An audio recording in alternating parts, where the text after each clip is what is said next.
wow! Ano ang senyo?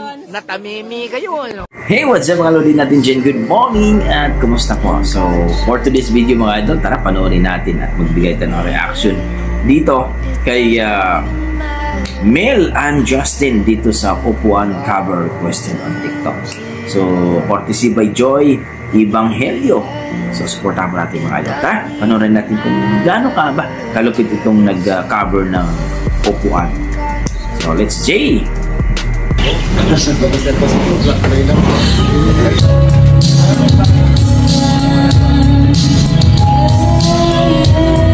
Si girl yung nauna mga idol at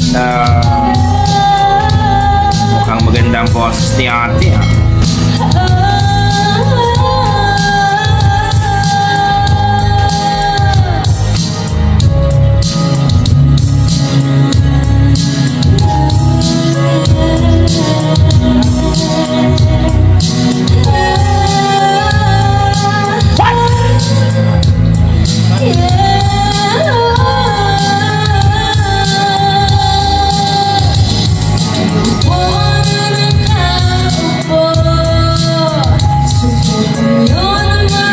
Ganda ng boses niya ate.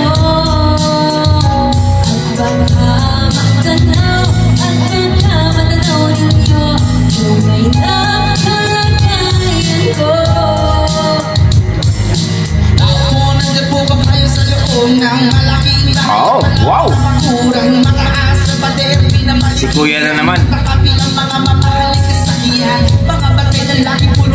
Wala namang kasal pero marami yan nakabaro. Lumakas pa na mula na iwalang puta sa buo. Mga bakit kutsara na bigilala at tutumot ang kanin. Isiputi ng gagas na magaling, magaling.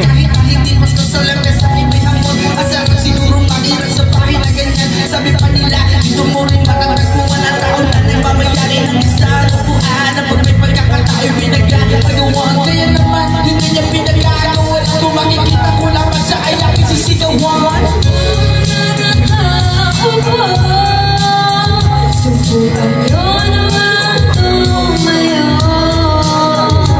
Malikot ang pusa ko.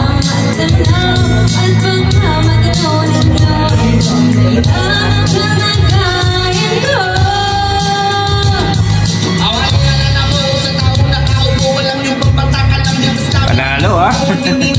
Pasa-pasa ng mic. Ganda ng boses.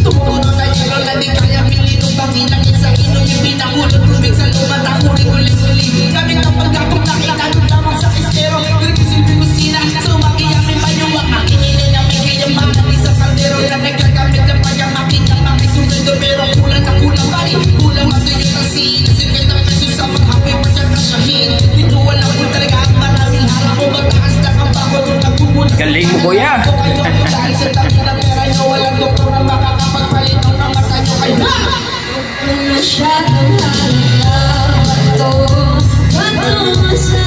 Panalo ang dalawang to.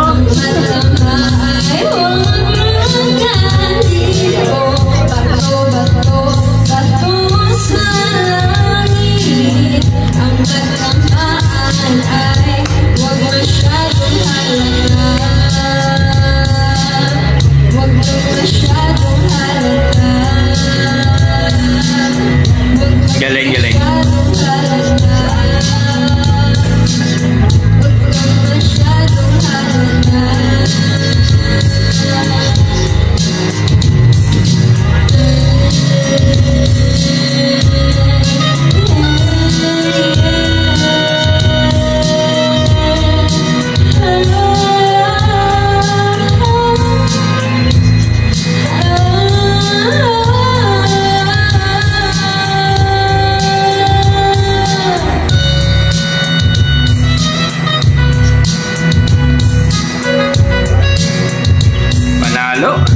Mga idol no, na pakinggan natin no.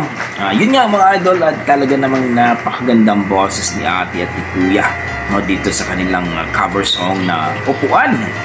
Talaga naman courtesy by Joy Evangelio mga idol. So supportan ko natin ang kanyang YouTube channel.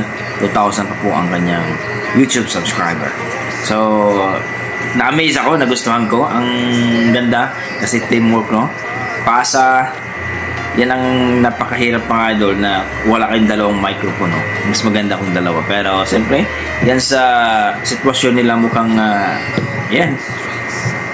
nagbanding lang ata to sila sa isang kunting salo-salo. So, napakagaling. Ang ganda ng boses ng mga batang ito.